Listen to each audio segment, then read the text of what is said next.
This is Bam Electric Ghost, and we're live on the air with Neena Perez, your transformational life and business coach. And I want to thank you for being on the Fam Electric Ghost podcast. How you doing tonight? I'm doing well. I'm doing really well. And I'm really glad to be here. Well, thank you. Want to let people know we do have a URL for you below, go.neenaperez.com with a /opt-in/page. That'll be fully clickable, so you don't have to remember that. That'll be clickable in the podcast description of the channels we're on right now. We're live on Facebook, YouTube, and Twitch. We're going to be on a bunch of other channels by tomorrow. So, then again, thank you for being on the show. A couple of things we ask any guest before we get into your story. What motivates you and why do you do what you do? I think what motivates me is that I have a story that was pretty tumultuous when I was growing up. And I've realized how much stuff I've overcome and how strong I am. And I really wanted to inspire other people to understand that, tomorrow is another day and that you got this. And that really just inspires me. I really love helping other people. I realize my story isn't my story anymore, but it's for other people. So that's what inspires me to keep going. It's good to pay it forward, Yeah. being a podcaster. I'm in that belief system and like the whole tribe of people that are in this. We like to tell people stories in long form so people can share their knowledge, like the oral history tradition that human Hmm. beings have always had. I feel like that if you talk to as many people as possible, you can get a master class in life. Ain't that the truth? Yeah, that's And why I I love think podcasts. Yeah, you think for about it, sure. like I've been doing it for since 2016, over 1,000 episodes. I feel like every episode has been like a teaching moment Mhm. for that person teaching me, that my Right. guest is teaching me and the audience. And I think I just feel that that's valuable in itself. Um, so what made you want to be um, in this area of Mm. being a life coach or a business coach? Is this something that you aspired to, or you kind of grew into? I kind of grew into I always aspired to be a chef. And so I actually in my adulthood after I had my children and everything went back to college and became a chef. I became an executive chef and then I ran a restaurant for many years and all that. So that was a dream that I had since I was a little girl and I was able to accomplish that. Throughout the years of doing that though, I realized all of the people that I was helping along the way and helping them transform their leadership, their lives, things like that. And I got into spiritual leadership because I'm a Christian and started leading women spiritually for many years. And then that just kind of like grew. And then I got into business and coaching and neurolinguistic programming and all that kind of stuff. And I think as you start to get older and you start to dip into other areas and stuff, you start to realize that you're gifted in different areas. And that's what happened. And so then people started coming to me for coaching advice and how do I start a business and where do I start and what do I do? And that now has formed the business that I do today. So yeah, I kind of just grew into it, but I was really lucky because I was able to accomplish the dream I wanted, which is to become a really good chef, which I did. So I was excited. So when you found that you could kind of take your life lessons and actually have a teaching moments, and Hmm. then transform that into like lesson plans for other people. How did that come? Did you start to like initially say, oh, I can actually pay this forward and Hmm. actually put the program together? How long did it take to kind of come up with the way you teach or the way you coach? That's really good. I think it took me about 2 to 3 years because I didn't know what I was doing at first, right? So, I went for all of my certifications first. I have several certifications in different types of modalities when it comes to coaching. And then I built out a whole academy on it. And so, what I realized is in order for us to actually build what we want, we're going to have to really dig into the stuff that is holding us back. So, because I had that spiritual leadership certification and teaching behind me, I started to help women with like toxic shame and forgiveness and shame and belief systems and things like that. And then I started realizing that I can get them through those things and transcending into what their values are and their identity gaps and, they're setting goals and all that. And then all of that then became all the way around to people coming to this place where they want to co-create. They want to actually create a business that aligns with their values. And I think that they start to discover their values when we start to dig into all the stuff. And Hmm. so that's why it became like a whole system for me. And that's everything I teach is from inner all the way out to co-creation. Now, it mentions you're an author. Now, so is your book about your coaching, or is it about other things? No, my book, right? The book that I've published already is called Hit Me With Your Best Shot. That is actually my autobiography. And that's actually what set off the getting deeper into my transformation and my personal development because I had a life that hit me pretty hard. And so when people were reading that story, they were now then coming to me and confessing to me all the things that they went through in their lives, all the abuse and all that kind of stuff. So it's like a And I'm sorry? so the book became like a way Yes, like a to kind of right. channel people maybe into the other phase. Yes, exactly. It's I mean, when people understand that you can recognize them or you were there, they're more open to discuss what they've been going through with you. So it just really helped. It helped catapult Mhm. my business. Well, it Yeah. showed you had the empathy for Yeah. yourself. Then you Yeah. can, it's like once you can understand yourself, then other people see the parallels in your story. It's kind of like the idea when you're a writer and you Mhm. put your work in the world, people find the things that resonate. They find Right. the things that hit the key. It's like, oh, that really that I actually have that same understanding, and that's kind of like these universal truths that people can find. Right. Um, and when you're a creative person, you can kind of hit those notes, and then Mhm. people Mhm. like law of attraction, they get pulled into your story, or they get pulled into a vibe that you're generating. Yep. And I think it just becomes something like, oh, I can channel this. I can Right. use this as a positive thing to actually, keep my story going and actually have like a growth mindset rather than a scarce mindset. It's true, and I think that, when you're a creative person, right? Because I got into culinary arts, right? As a chef, you start to think about like the processes and how to create something and how to make something out of nothing or make something out of raw materials, all that kind of stuff. And you start to realize that you can't keep your story to yourself, right? You have to share this with others. So everything you've gone through in life, you can't, I mean, don't be a secret agent. Yeah. Because it doesn't have to be a big secret. People can know what you've gone through, and you'd be surprised to your point, right? When people start to resonate with your story, you start to develop your tribe, you start to find your people, Yeah. and so podcasting is a great way to do it, but writing your book is a great way to do it. Being on YouTube is a great way to do it. You think outside the box. Well, it's a law of attraction. A lot of times, Hmm. artists, we ourselves, we can get hit, with like a perfection trap. And I'm Yeah. always talking as a producer to other artists is like, you could sit there and have diminishing returns and keep on working on the same song for like 1,000 hours, Yeah. or you could like kind of let it go, trust yourself, and throw it against the wall and put it on SoundCloud, put it on Right. Mixcloud, throw it out, see if you actually get an audience Right. instead of trying to make it perfect where you're probably wrecking it. What I've Right. found with other artists is like the more you rewrite, the further you get away from the original truth of what you did. So, like Yeah. the third or fourth take versus take 104 is probably closer to what you were really trying to do. And then you Yeah. got scared of it. And then you started Exactly. to try to take things out because the vulnerability is Mm. scary. Right.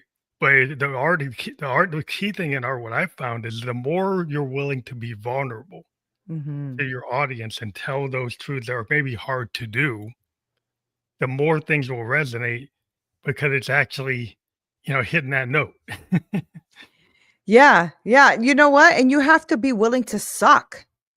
Yeah. You really have to be willing to understand that you're gonna suck. The truth of the matter Well, you is get when better. yeah, exactly. And when we're first starting, I mean, who's good at anything when you first start? When you Yeah. first started walking, you sucked. When you start riding your bike, you sucked. And you know what it is? I think that we have got to get away from we have to unlearn being embarrassed. We have to Mhm. unlearn being embarrassed. Because I was listening to a speaker recently and they were talking about how we're taught to be not, to be embarrassed or to be careful about being embarrassed. Like, don't act like that. We don't act like that in this family, that kind of stuff.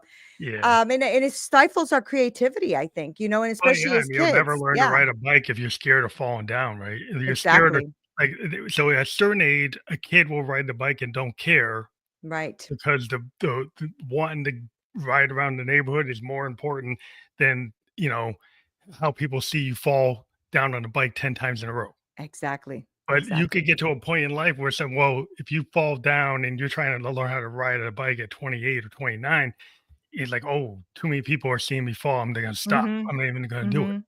Like, I'm not even Yeah, gonna learn how to do diving or doing it because you're so triggered by the impact of what it looks like. Where when exactly.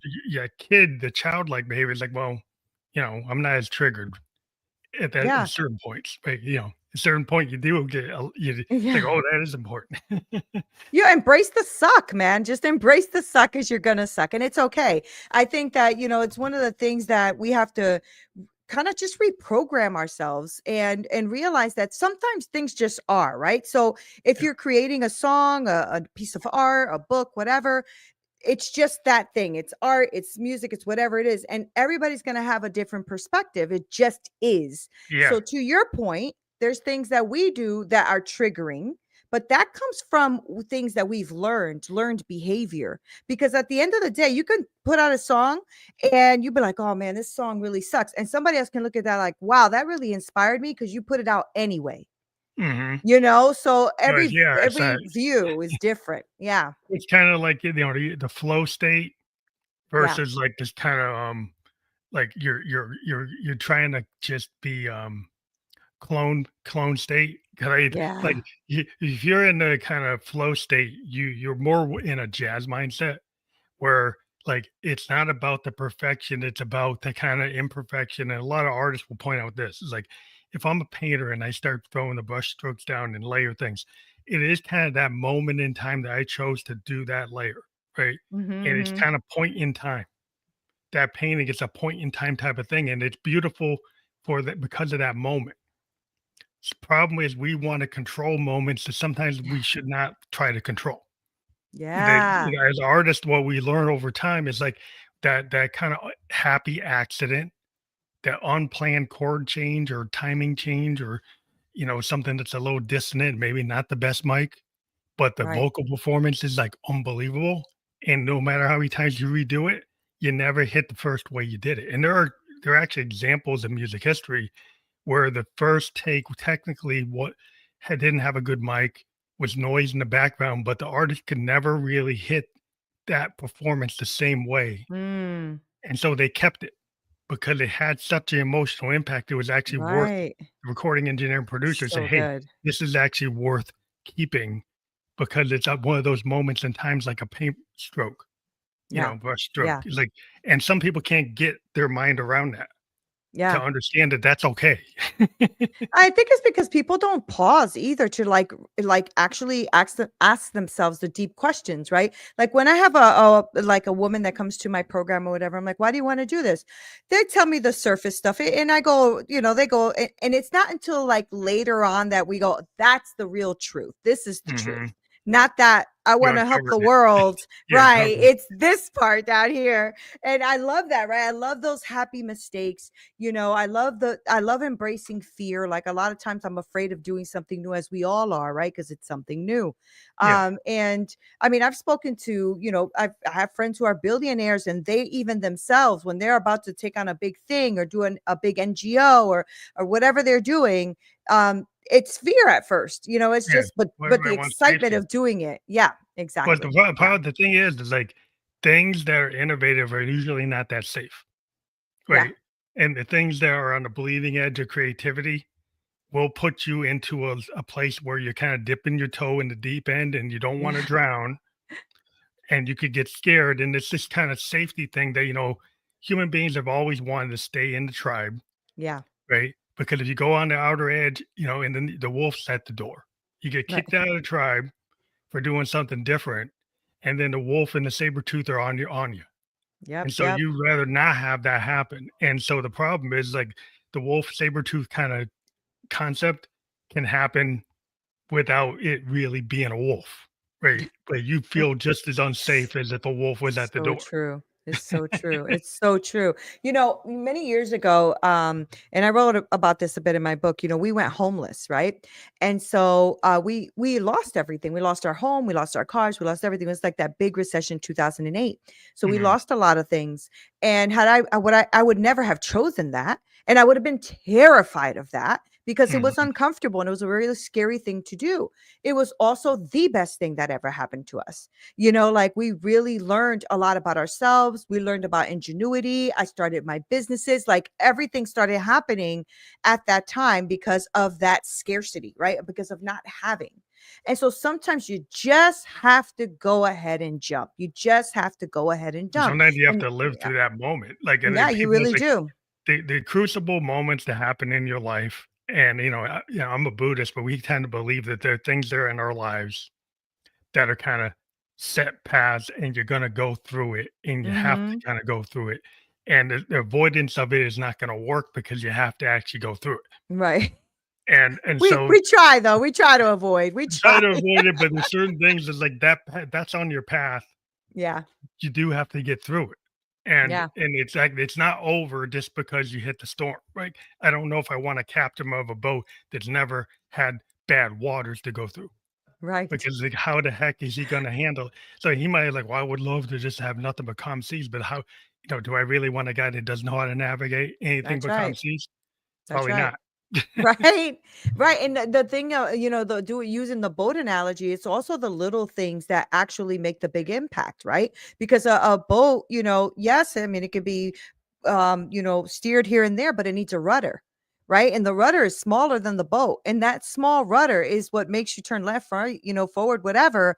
And it's like, just start making the small decisions, just do the little things. But the point is, though, is to make a decision. Don't be Mhm. somebody who is indecisive And because not then indecisive. right, then you have an empty canvas in front of you and you're not even making a decision to put that brush down even a little bit. Yeah, well, yeah, So yeah, fear. just go But for it. there's that fear, like, when you could become a writer, it's like, "Well, can't I be Hemingway?" Well, of Yeah, course, right. you're not gonna be Hemingway. You were Right. never gonna be Hemingway. So Right. the idea that and this is where the clone kind of behavior, everybody just wants to take what was, the algorithm's doing Mhm. and then do the next cat video. Well, there's a lot of cat videos. We all Right. using the same song, and we're actually Right. encouraged to use the same songs on our posts now. So Right. they'll encourage you to use a song that's already been used. Oh, It's like, that's so good. why would you do that? To me, Right. as like an artist, is like I don't want to put a post with somebody else's song. I will use my own. Yes. But I then love people are that. like, well, why would you do that? Well, because it's my own song. Wow, that's It- really good though. You're bringing up a really good point. Like I didn't even see that until just now.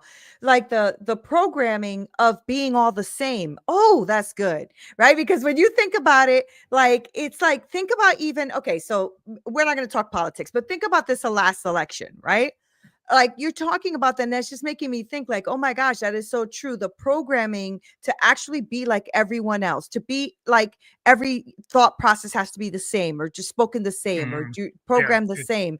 And this is it's where I antithetical feel to art. yeah. Yeah, it is. And this is where our creativity gets stifled, depression comes in, anxiety comes up because you are constantly, to your point, like the cat video with the same song, everybody thinks that's what they need to do. And nobody's tapping in anymore. Like nobody's stopping to tap in. What is it that I should be doing? Yeah. What's my piece? Well, You the thing know? is, I look at people, you think about it, like your secret sauce is you.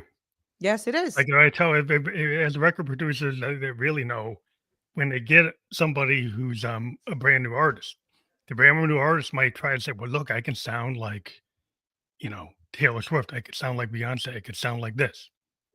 And the question is like a really good producer will say, let me see what you sound like. Let me Right, right, hear right. hear the song that you're scared to show anybody. That's not trying to clone Taylor. It's not trying to clone somebody else. It's Mhm. you. But Mhm. my job is to make you sound like the best version of yourself. Use the best mics, best techniques to maybe rephrase your chords, but it's still your chords. It's your Right. idea. Right. It's that because I think it's your idea is going to be uniquely yours, and that's your secret. That's the Yep. thing that will get out there because did people want to hear Dylan because Dylan was heard before? No. Did people want to hear Hendrix because he was heard before? Or Jim Morrison? The greats were unique, Mm-hmm. right? They were really unique, right? Right. And they Right. and maybe there are parallels with it, but they really don't sound like that many other people. Right. And so Right. and then they tell you, oh, we just industry is always telling you they got to clone the same thing, but that's not what used to happen. I And know. if you ever want to go forward, it's not what's going to keep on going happen in the future. You have to have things that are different Right. in order to You, really drive innovation. But also to your point is having that experienced person next to you to help you too. Right? Oh Because what yeah, you're saying is so true. If that artist thinks that they can just go on to like TikTok, let's say, and do a replica of a Beyonce or whatever, I mean, you're always going to be known as the replica yeah, of yeah. Like Beyonce the and monkeys not versus the you. Beatles. They Right. know everybody knows they're Right. like a copy of the Fab Four, but they're Right. not the Fab Four. Right. If you want to be Right. that, then you could be that, but or you could be the Right. Fab Four. Right, exactly. But they because they decided they were going to be the Fab Four. They decided they were going to just come out and be them, and that could be you for whatever it is you're trying to create. And to your point, like you need that good producer, that good person that already knows, has experience, has been there, done that, can maybe help you hone in your genius. As opposed to you trying to navigate this by yourself and then thinking that being a copycat is the way to go. It's just not. Yeah, Period. I mean that's like even if, everything. I'm in software design. People want to clone software, do the same thing. Like you got something that does a word processing program. Maybe there's 3 companies that do it. Yeah. Because it's like, well, how many ways can you do that? Right. Right. Yeah, it's a good one. So Yeah. it's like, oh, I'm going to do another version of Word. It's like, oh, really? Like, is Right. that really going to hit? Probably not. It Um, probably won't. Right. like if you come up with a different way of using AI Right. within the context of writing, that's a product. So Right. it's like coming up with a different angle on a service or something that somebody's going to need. And so he's Right. trying to figure out like entrepreneurship is like figuring out, do I have a service? Do I have a product? Do I have a widget that can get a following? They can get somebody Yeah. to be a repeat buyer, right? They Right. can get somebody to stay in my brand and want and like my brand. It's like, why would they like it? Why Right. would they want to Right. use it? So good. You know? So good. So when you're working with people, who want to get into a mindset of an entrepreneur, what are the first things like you look for or you recommend to people to kind of focus on? Yeah, I try to tell people to focus on what they're serving in the world as opposed to their hourly wage, right? So there's a few ways I approach this. A lot of the people that come to me are already thinking about leaving their corporate life or transitioning from that corporate life into entrepreneurship. So they either want to leave it all together or they want to just stay in it but also have this thing on the side. So they come both ways. But here's the thing. For me, we have all been programmed and built to be employees, right? We're Mhm. being built to do these things as employees. And to be an entrepreneur, you have to think outside of that. And this is the shocking thing that happens to a lot of people is that they leave their job. I'm going to go start a business. And then they realize, uh-oh, wait a minute. I need so many other things. I need systems. I need marketing. I need funnel building. I need lead generation. I need all this other stuff. And they don't realize that at first. So it's a little bit of a shocker to the system. But one thing I will say to people is if you want something, try to create a service that you can sell for that something as opposed to an hourly wage. Example, I want a car. I want a new car. It's 60,000, whatever. Okay. I then put on my thinking hat and go, what can I sell in my genius, my wisdom? What can I sell that will give me the 60,000 that I need to purchase my car? As opposed to, let me go and get this job for $25 an hour. If I work for 3 years, I can finally get the 60,000 that I need for my car. Mhm. Right. So try to think service wise or how I can serve to gain the income, as opposed to how can I work hourly to gain the income. And I think that that starts to shift your mind a little bit on how you can start to become an entrepreneur as opposed to a wantrepreneur. Hmm. Right? So, because all of us want to have the freedom of working for ourselves, me included, right? But then there's always that element that you have to realize that you are now running the show and having to build the systems, as opposed to when you worked with someone, the systems were built. And Yeah, so, yeah, it's a different world, it's and a people different don't realize mindset. that. Yeah, Yeah, yeah. I'm actually in software consulting, and so I kind of work from project to project, Mhm, mhm. working as a consultant that has the expertise in like software design. So Right, I'll work like a project 6 months, 3 months, 2 years, 3 years. right, But then I don't have to worry about trying to be within that structure try of right, of the corporate. I can kind of bounce around and go into different areas. And I right, what I chose to do is I have a pretty good day job, hit 6 figures, allows me to do my creative work right, right, and do my music in my studio here. I can write music. I can buy synthesizers. I can do the things I want and not be a right. starving artist. Exactly, and that's So I can smart. control. So Yeah, the way to kind of control it, so you don't have to be a starving artist. You can find a way to do work, like work for hire. My daughter's a graphic artist. She does work for hire. She does logos. She does art direction. Works with a bunch of artists, does virtual art galleries, and puts the that's things awesome. together. And so there's kind of an entrepreneurial spirit in our Gittens Jones home that we all, my wife's a playwright. She writes plays and she That's so does good. presentations. So Everybody's very creative, all we're all artists, creative. but we all kind of Yeah, want to be able to do the things we want on our own yeah, terms. We have our own vision, yeah, and we didn't feel like, well, we can't do it. We right. find a way to do it. Right. And a job is so cool to have too. If you're somebody who's trying to do this passion on the side, it's great because I call it a loan you don't have to pay back. It's an Mhm. interest-free loan. You of course you're trading your time for money, right? But if you're going to take that money to then reinvest it in things that you love and want to do, and you like to do both, go for it. Go for it and do it, because you don't have to just drop everything to go do this thing, Yeah, and it I doesn't have to be actually, that's extreme. my thing too. I love doing that. Yeah. Yeah, well, some people think you have to kind of like all or nothing, and I've always find Right. these little shades of gray. Yeah, Like to same. be consistent, like I got to pay the mortgage, I got to pay for the car, got to Yes. pay for the food, but I Yes. also want to be a creative. Right. Doesn't mean Right. I got to go to New York and be hanging out in Tin Pan Alley Right. being a Right. starving Right. Right. artist. You can do it another way.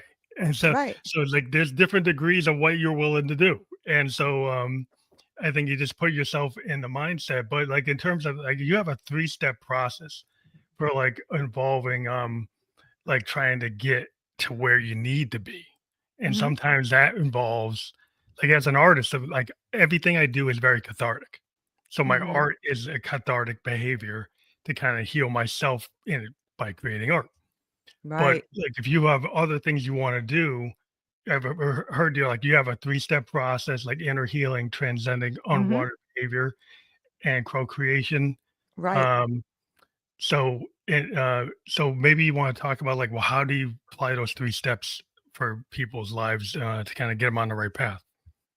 Yeah, so the first thing we do is we talk about their foundations, meaning we talk about, in the chef world we call it mise en place, which is getting everything in its place, right? So that's just a fancy word for getting everything in its place. And when we're doing their mise en place or their inner healing work, the foundations is the most important. Why do you want to do this? What are you showing up for? Who's the person that you're seeing in your eyes when you say you want to start this business? Why is this business important? And we also get into like, what are your God given gifts? What is it that you're seeing here? Like that kind of stuff too. So that's more of the inner healing, where we're really connecting your belief systems and like really breaking down your foundations. What exactly is in you? Because one of the biggest mistakes we make is not look at everything we come to the world with. We have a lot. We have a lot Mhm. of beautiful things that are inside of us that we can monetize, but we don't always see it, right? Maybe we're a great prolific writer, but we just don't feel like writing. But maybe you could do some copywriting. Maybe you're really good at, creating lyrics, but you're not you don't want to be an artist or a music producer. Okay, but are there things in you that you're not seeing? So I break that down. It's a huge process. It takes about a week or so. We break it all down. Okay. Then we start talking about what are some of the things that are coming up emotion wise when I tell you to go ahead and do this thing, whether it's a campaign, whatever it is, and you're like, resistance. Okay, what is that? Talk to me about that. Where's that coming from? What is that? So then we start to talk about really transcending all of these unwanted behaviors. This is where my neuro linguistic programming master certification comes in, right? So we start to talk about reconnecting and what does that look like? What are your core values? What is it that you're really showing up for? Because at the end of the day, if you don't know why you are doing this, you are going to quit. Okay, Mhm. because it is going to get hard and you're going to be mad and things don't come as fast as you want, right? So we have to get through that. And then I have Yes. then it's co-creation, which is your third step. And this is actually where we start to build out your business. So what does this look like for you? What is the framework? What's the curriculum that we're building? And when I say co-creation, I'm talking about me, them, and God. All of us are doing it through prayer and creation and like your desires in your heart and why are they there and all that kind of stuff. So that's really how it all runs, but it all runs simultaneously. Like we could do all the co-creation while we're doing inner healing work and so on and so forth. But that's really what it is. It was very holistic. A lot of Yeah. times there's a lot of pillars to life. Yeah. And a lot of times people like may focus like, oh, on the physical, like I'll get myself in my physical body in good shape. But Yeah. then they don't deal with their spiritual shape, or they don't deal with Right. the mental shape, or they don't deal Exactly. with the nutrition side of it. So Mhm. then Mhm. it's like anytime I found is like if you're out of balance, then things tend to not work. But you might not know how you're out of balance. Yeah. Right. And so Yeah. that's where the kind of inner work has to happen to figure out like, do you have problems like with your inner child, with your kind of spirituality, Right. with your Right. soul in your heart, not Right. just your mind, right? Because the mind is a whole nother thing. So Right. if any of those things kind of get out of balance or out of sync or not in tune or not in the right Mhm. kind of key from a kind of musical perspective, then you get dissonance, you get Right. noise, get discordance, and then you don't know where you should be because your vision gets blurry because you're getting bad inputs, you're getting bad, Right. information because you're not like in the right place to hear it, see it, or feel it. Right. And you got to show up for you, right? Like you really have to do the work. You'll know most of the time when you are off. Like you'll know if you're teaching something you don't know about and you don't have the skill set for it. You'll feel it, you'll know it. It's in your bones, you just know. Right? It's like trying to sing a song out of tune. You Yeah, know you're off tune. You know you're know out of key. Yeah, off yeah, the exactly. key. You're out of key, you know you're tone deaf, like this ain't working, right? But you're still trying to plow through it. And the truth of the matter is that if you had somebody helping you or wisdom or somebody who can guide you through that, then maybe you can get right back on the note and really finish this out right. But a lot of times, and this happens, I don't know, I'm sure because you're on the online space a lot, you see it. There's just so many people giving you so much bad information, A lot of and noise. then, yeah, a lot of noise and a lot of bad, bad, bad information. And so you're sitting there struggling because you're not, like you said, right? There's some dissonance happening. There's something happening that you're not aligned. Your voice says, I'm good, but your body's like, I'm good. So they know like that's not matching here, guys. That's not Mhm. matching. Yeah, So out of yeah, you got alignment. to show up. You got to show up for you. You're right. You have to be in alignment. Absolutely. Yeah, 'cause a lot of times, like, like why I like to do, like I said, is like it's very cathartic to kind of work through the vulnerable, hard things. And I've talked Yes. to a lot of writers and a lot of painters, a lot of musicians, a lot of, anybody in the arts, and they'll say it's like a lot of my inspiration for my work comes from something that was pretty hard or something Mhm, that was mhm. really dramatic or Yeah, traumatic. yeah. Right? It tends to drive the work. But some people don't know how to process those things. Yeah. They don't know how to actually take something and turn it into some positive energy they Mhm. actually Mhm. let the negative piece of it kind of fester Yeah. and then not be able to get out of the loop. So you get in what we call So like a true. bad feedback loop Mhm. instead of Mhm. a loop that actually allowed you to create a really piece of good work. You just keep on getting in this like resentment loop. You Yeah. know, there's Yeah. re-traumatize myself loop and just keep on getting in, not finding a way out of it. Well, your brain is only going to do what you've taught it to do, right? So your brain is there to protect you. And so if being afraid has been something that's protected you, right? Maybe not in the most positive way, but maybe it's protected you from getting hurt or from trying something new. And if your brain understands that that's what's helped you, that's what your brain is going to continue to do. You have to reprogram yourself. It's almost like a computer, right? It's a Yeah, blank, computer gets all of this program. I mean, I bought a used computer once, and no matter how many times I tried to clear that darn motherboard, it was it was still still there. had some stuff on it. It's Right. It always still in had there. some stuff. Hard to get Exactly. rid of So it's it. hard to get rid of it. I was so annoyed. But at one point I just said, you know what, forget it. I mean, their old pictures are in there. I'm just gonna live with this foreign family's pictures. They have to Information be is there. in there. Yeah, you got the Yeah. legacy Yeah. data. Yeah. Yeah, Exactly. how do you get rid of your Yeah. legacy data? It's Yeah, it's just hard because, it's hard for people to break out of these cycles, and yeah. then once you start to figure out that, it's kinda like with, like, practice, and I think athletes and musicians, we do have something in common, like our 10,000 hours of practice. Right. You think Right. about the guy gets a three-point shot.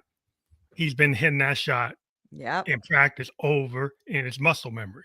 The same thing on my bass guitar. It's like I hit those note, I don't even have to look at the bass because Right. it's muscle memory because I've probably done like 10,000 hours of playing the bass.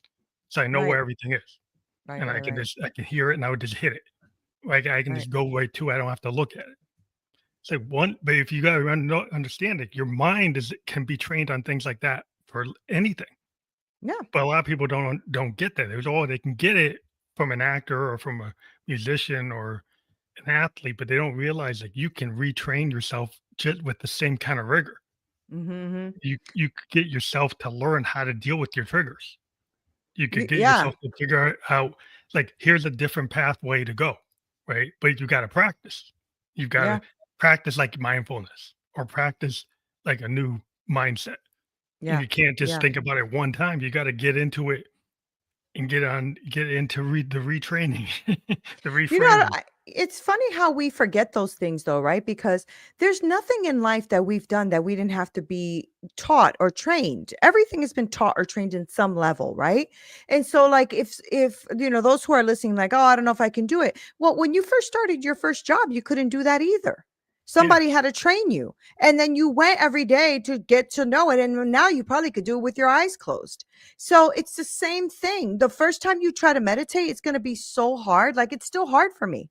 The first time you try to, look at your job at a different angle or start a new program or, learn a new beat or whatever you're doing, you are not going to I'm sorry, but you're just not going to get it right the first time. You're Oh just yeah. not, and you got to be okay with that because you're not going to get anything in life the first time completely right. You're going to evolve and become even better as you go. Like when I look at my first videos, I'm like, oh God, Yeah, that's how I am. I leave them Episode there. 1 So versus yeah, episode 1,000.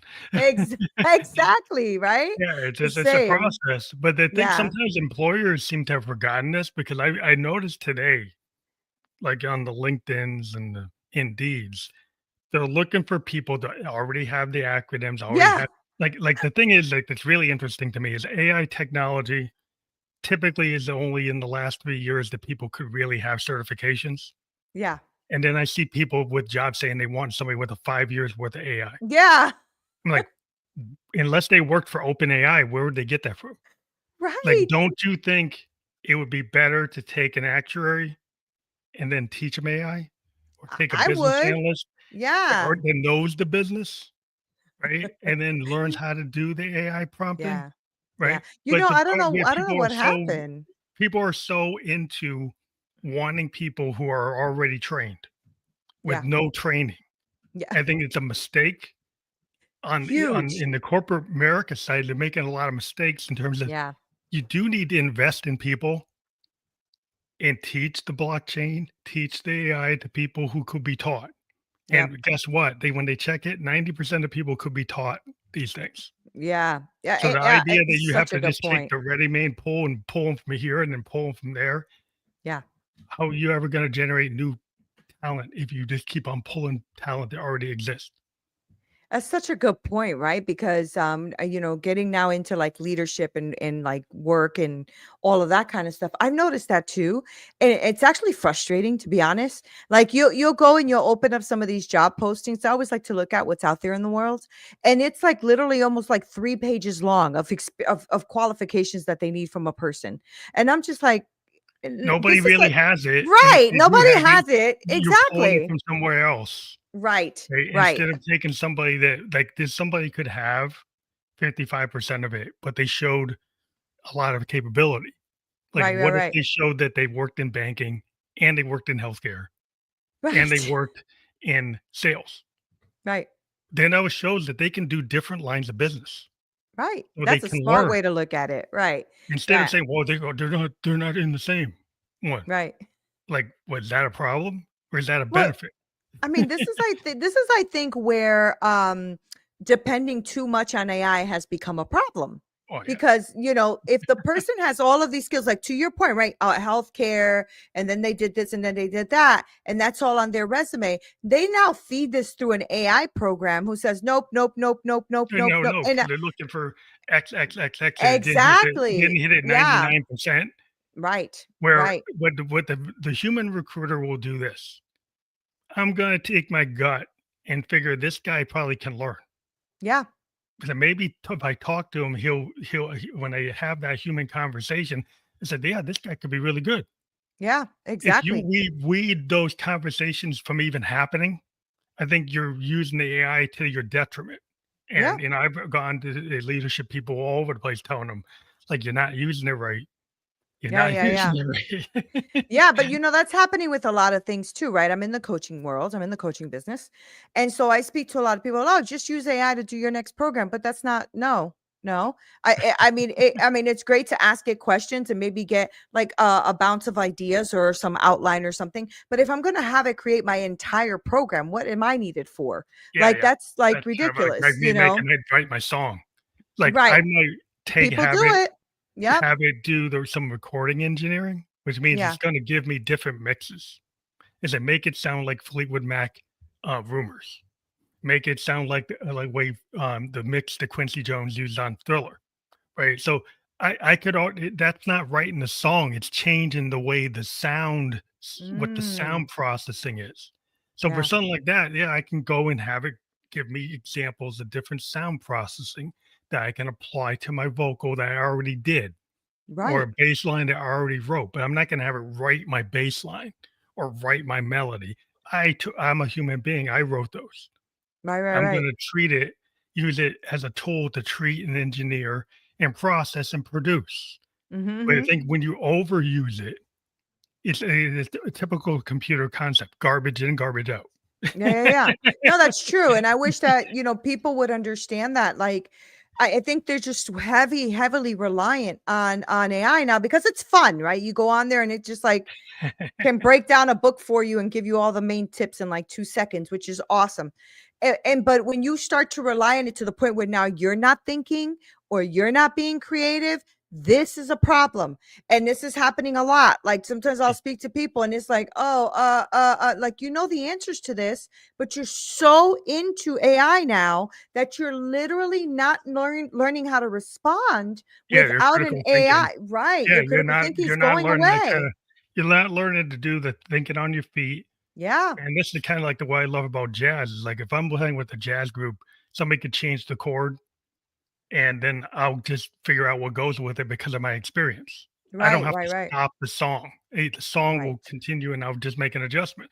But if you're in a world where you're always looking for the so-called right answer, right, then you get lost and you get stuck, and then if things feel disjointed or they feel fake. My daughter's a graphic artist, and she rails against AI imaging systems because she is a painter, right, line artist, can do graphite pencil, can do pastels. And there's something about a real artist who gets in, Oh, 100%. like a work request Mhm. to do a book cover versus an AI prompt doing a book Yep. cover, and these people Yep. thinking that the AI prompt is equal to a real artist haven't really looked at real art. Yeah, yeah, yeah. That's even in my world too, right? In the coaching world, the same thing. Like you can go ahead and have an AI, create a chat GPT and make it your coach. It will never be a good coach. Like it'll only give you what you're spitting at it. It only can regurgitate what it's gotten online. It will not be able to see the nuances. Well, what happened here and why did this happen? And, what's your thought process? How is your emotion on this right now? Have you thought of re-angling this? We gotta bring the human element Yeah, the back, human beings have a Yeah. thing called empathy, and then you have that Yep. mindset and your own experience, right? The Right. computer's experience is limited to that machine learning library That's right. and been limited by the biases of the people who put the things in the library. Right. Right. There's things called hallucinations where it can actually answer things that it really doesn't know and give Right. you really bad data, Right. right? Like tell you That's to eat right. rocks Right. because somebody trained it that you could eat a rock. Right. You can put bad data in, garbage in, garbage out. So That's absolutely the true. idea that like, and no one's ever gonna be T.S. Eliot in an AI chat. Right. You Right. know, they're never gonna be at the level of Moby Dick or Pride Right. and Prejudice or Right. Shakespeare or Keats or Yeats or anybody because you know what's missing? The human spirit, Yeah. soul factor. Yeah. Going back to Yeah. Plato and all the stuff you've ever gotten into. Like, there's something about the human being that cannot be replaced by the machine. That's right. Though That's right. the tech bros will try to tell you that it can because it's in their interest because they make a lot of money. Of course. Yeah. But Yeah. that just because they make money doesn't mean they're right. Exactly. Well, the thing is that they make money because we live in a microwave world. And that's one of the issues, right? Is that everybody wants a microwave answer in a microwave world. They don't want to go into the slow cooker and actually do the work and, Yeah, actually get the flavors to melt together and to become something home cooked amazing at meal the end, right? Like versus my, amazing at the DoorDash end. meal. Yeah, and, like, there's Exactly. something about me sitting there and making my own natural turkey dinner Right. with oyster stuffing and doing the cranberry sauce from scratch versus me getting the cranberry sauce in the can Right. and Big ordering some, difference. you know, Popeyes to give me the turkey. Right. Yeah, like Like at my restaurant, I used to, the chefs used to be like, "Hey chef, what are we doing?" I said, we made everything from scratch. I mean, everything from scratch. And like our ketchups, our oh, everything. Yeah, aiolis, that's what you everything, like want. That's what everything you from want. scratch. And so, but we have a lot of like amazing awards and stuff like that because of that, right? Because we made it that way. And and they used to always say, "But chef, this ketchup is really good." I don't care. It's not It's not fresh. It's yours. like It's not it yours. has to be now. It has to be this. It has to be Yeah, fresh, you want that now. moment, Right. like, in the Exactly. moment. Yeah, it's Right. like when Right. I lived in Japan and had the real sushi Oh, because I lived in Tokyo, yes. Oh, I'm and so there's jealous. something about a real sushi chef in front of Yes. you actually taking a salmon or taking a tuna and actually taking it from the big fish market in Japan and cutting it right in front of you and doing it, Yes. Oh, right? And doing the soup right in front of you, doing everything in front of you, and it's it's like art. It's it's art. art. I mean, there was art Yes. to it. There was like Yes. a play. It was like a play, Mhm. and then it's the skill of the chef. And you could go to different sushi restaurants, and the chefs all had different ways of cutting it, and the Yeah. way they cut it, and the different seasonings and the different things they use, it would all taste different. I mean, all over Tokyo, every place was different. That must have been Every amazing. type of restaurant was so different. I'm like, that was the whole reason. You tell Right. me some robot's gonna do it and it's gonna be like that? Like, I don't think so. Yeah, but you know what? You're just proving a point too, because listen to your tone and your excitement when it came to doing that, as opposed to going to your local supermarket and grabbing it off the shelf. Yeah, it's not the Right? same. I didn't hear you exactly. I didn't hear you brag about how the good sushi on the in the deli counter was amazing, Yeah, my right? You were supermarket sushi is like, right, I don't even know if I can eat it anymore because I kind of right, super because spoiled. Uh, exactly the point, exactly yeah, my point. Like it's really difficult for me to like go out and buy like all of these things when I know that I'm a damn good chef. So I'm going to make it at home first, yeah, I like to cook It's myself. like It's like yeah, art for me. It's like exactly. I just like to bake. Yeah. And so Oh, I'll make my good. own cookies, like Right. buckwheat chocolate chip Right. cookies. I make them from scratch, and, Right. you And you know, cookies were a mistake. Cookies were a mistake from a baker many years ago who was making a cake. They and didn't they have messed any up. leavener. Right. They didn't have any leavener. And so it became flat like a cookie. Say, And "What's before you this?" know it, yeah, It's a happy exactly. accident. Yeah, And it well, was that's how, like, you an get these amazing french happy fries, I don't accident. know if french fries were, like, the same kind of thing. The guy was playing with the fries, and they say, "Oh," then the people are like, "Oh, I like this idea of having a Right. french fry." But, Right.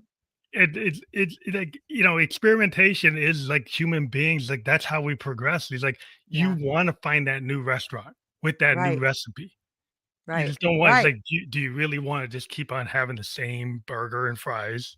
Right. You get Right. that because it's comfort. You get that Yeah. because Yeah. you're getting Exactly. with certain things Habit. are comfortable, Habit. you go get that Right. donut and the coffee or whatever. Because but then when you really want to try something, you'll go like, "Let's try that Nigerian restaurant, or we'll try this Yes. this new taco in Right. LA from a taco truck I'd never been to." Then Right. I'm like, "Yeah, because that thing's, like, unbelievable." It's like, "Oh, I Right. can't even find it again." Right. You know? Exactly. That's what you're looking for. It's like, Exactly. "Damn, I gotta try to find that truck."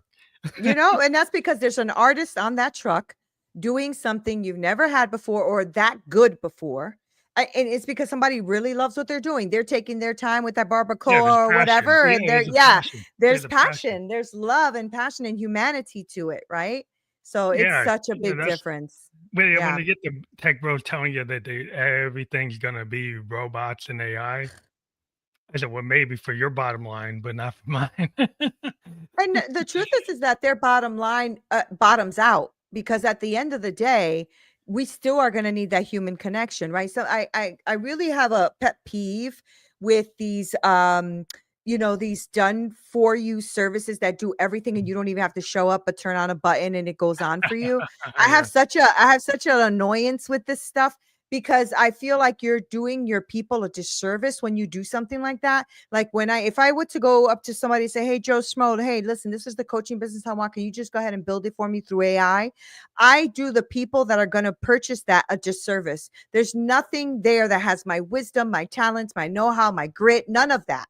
Right. Mhm. My It's a empathy. package. It's a Yeah, kind of fast it's food. just a package. It's And like I'm this like, I getting don't that agree. I don't well, you're agree. getting that, You that know? styrofoam box Yeah. with the widget.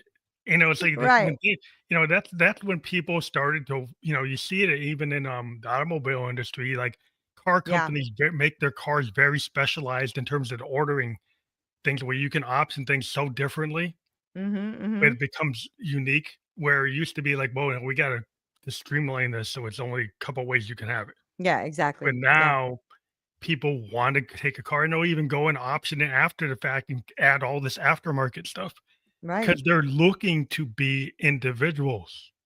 Right. They're looking to Right. find a way to distinguish themselves. Even I'm a biker, and like, when I build a mountain bike, there's so many components on my frame. I can just nothing's ever the same.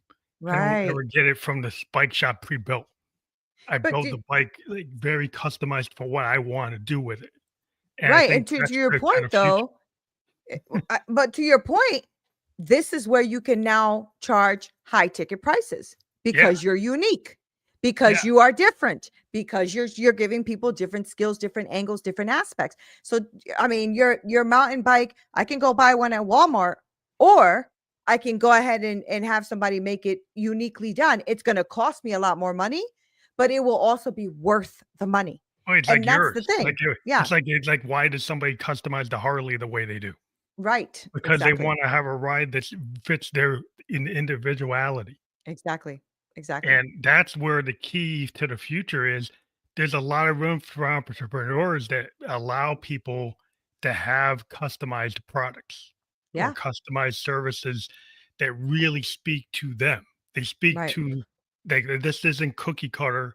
This isn't just a clone of something that's out of the machine learning library. This Mhm. was Mhm. somebody listening to you Mhm. and actually customizing what the responses are based on who you are.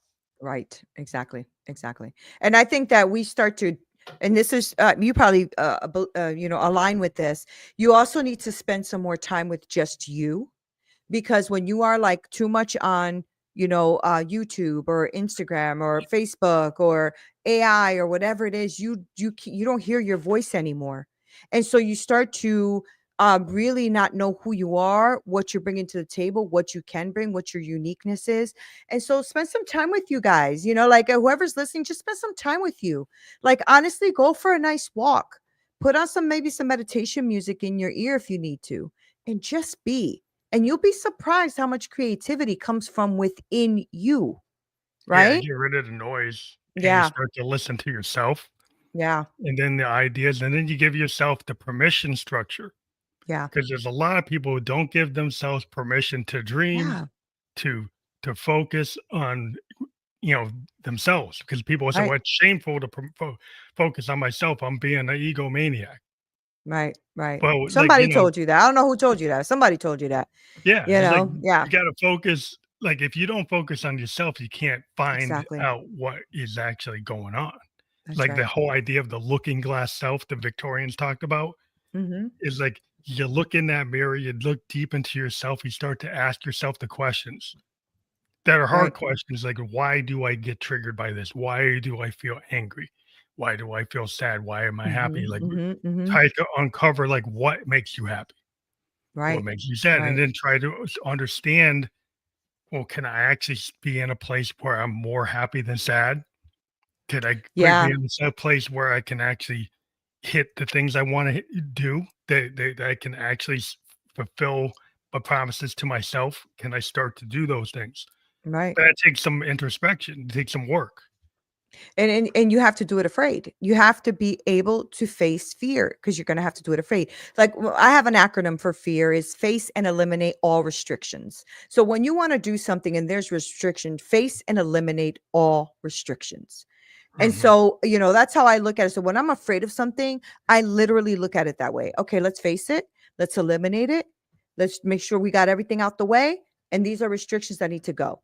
That's how I look at fear because I live my life a lot with fear. Anybody who's read my book, know I've been abused since I was a child. So there was a lot of fear in my life and I was almost murdered. You know what I'm saying? So Mhm.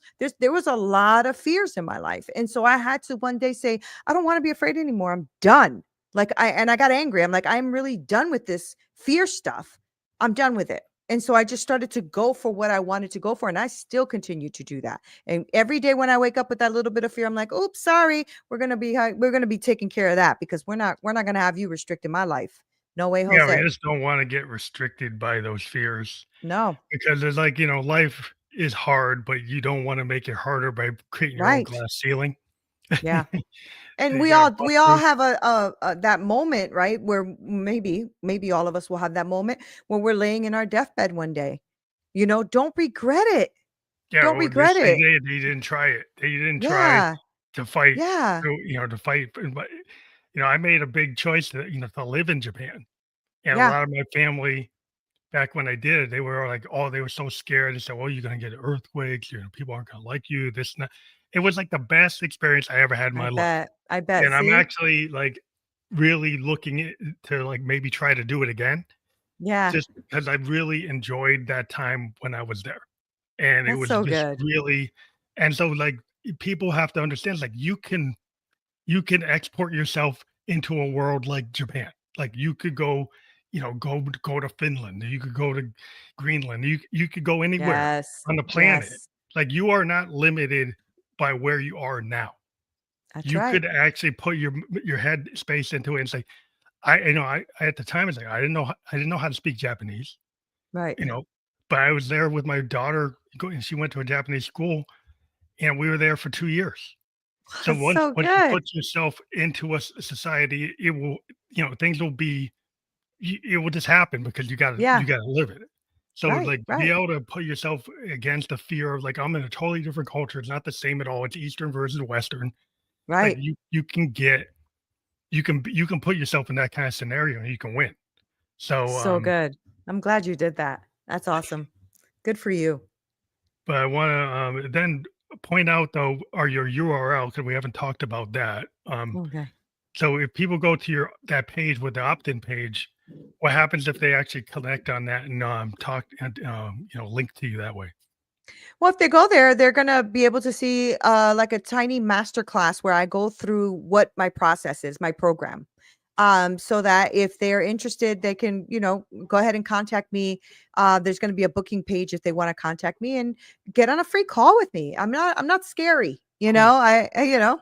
So let's just talk and let's see what it is that is on your mind and heart, and align something. And then you can walk away with some ideas and plans. You don't ever have to use me as your coach. I don't need it, but Mhm. I'm here That's pretty for it. cool. I'm here for it. Yeah. Yeah. And that is fully clickable. Like Yeah. Awesome. in our podcast description on every platform that we're on, that will be fully clickable. You'll be able to go through, so you don't have to remember that. But we were just live on Facebook, YouTube, and Twitch. It will be So that fun. link will be immediately available as soon as we're off the air on those platforms. By tomorrow, it will be available on Spotify, Apple, Amazon, iHeartRadio, a bunch of other platforms. Oh my gosh. So we will create a landing page that will get to you so you can share with your audience. And we'll put that out on all of our social media platforms with some reels that we do. And I want to thank you again for being on the podcast so people can to go watch it or listen to it again on any platform that they like. And I thank you again for being on the show tonight. Thank you for having me. I'm really grateful. This was a great conversation. It went by fast.